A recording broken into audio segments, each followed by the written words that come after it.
नमस्कार दोस्तों, आपका हमारे अपने YouTube चैनल में स्वागत है। आखिर क्यों माता तुलसी ने भगवान विष्णु को दिया था श्राप, चलिए जानते हैं।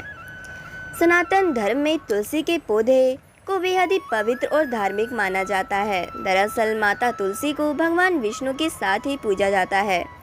हिंदू धर्म में तुलसी विवाह यानी भगवान विष्णु के स्वरूप शालिग्राम के साथ माता तुलसी का विवाह एक बड़े उत्सव के रूप में मनाया जाता है। हिंदू पंचांग के अनुसार कार्तिक मास के शुक्ल पक्ष की द्वादशी तिथि को तुलसी विवाह होता है और इससे एक दिन पहले देवउठनी एकादशी का व्रत रखा जाता है।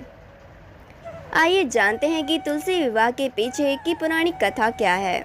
एकादशी पर भगवान विष्णु ने शालिग्राम के अवतार में तुलसी से विवाह किया था, इसलिए हर साल प्रबोधिनी एकादशी को तुलसी की पूजा की जाती है। आइए जानते हैं कि वृंदा नाम की राक्षस कन्या कैसे बनी तुलसी और कैसे हुआ विष्णु के शालिग्राम स्वरूप के साथ तुलसी का विवाह। हिंदू धार्मिक ग्रंथों के अनुसार वृंदा नाम की एक कन्या थी। वृंदा का विवाह समुद्र मंथन से उत्पन्न हुए जलंधर नाम के एक राक्षस से कर दिया था। वृंदा विष्णु भगवान की भक्त थी और एक पवित्रता स्त्री भी थी, जिसके कारण उसका पति जलंधर और भी शक्तिशाली हो गया। यहाँ तक कि देवों के देव महादेव भी जलंधर को पराजित नहीं कर पा रहे थे। भगवान शिव समेत देवताओं ने जलंधर का नाश करने के लिए भगवान विष्णु से प्रार्थना की।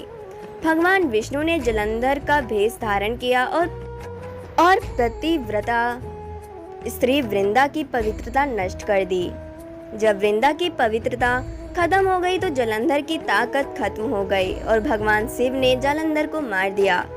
वृंदा को जब भगवान विष्णु की माया का पता चला तो वह क्रुद्ध हो गई और उसने भगवान विष्णु को काला पत्थर बनने का श्राप भी दे दिया गया, जिसे शालिग्राम पत्थर कहा जाता है।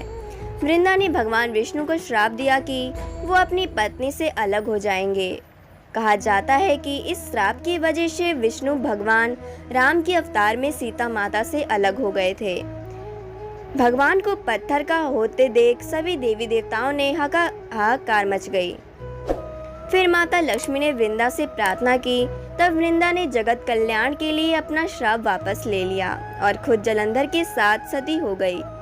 फिर उनके राख से एक पौधा निकला, जिसे भगवान विष्णु ने तुलसी नाम दे दिया और खुद के रूप में पत्थर में समाहित करते हुए कहा कि आज से तुलसी के बिना मैं प्रसाद स्वीकार नहीं करूंगा। इसलिए इस पत्थर को शालिग्राम के नाम से तुलसी जी के साथ ही पूजा की जाती है।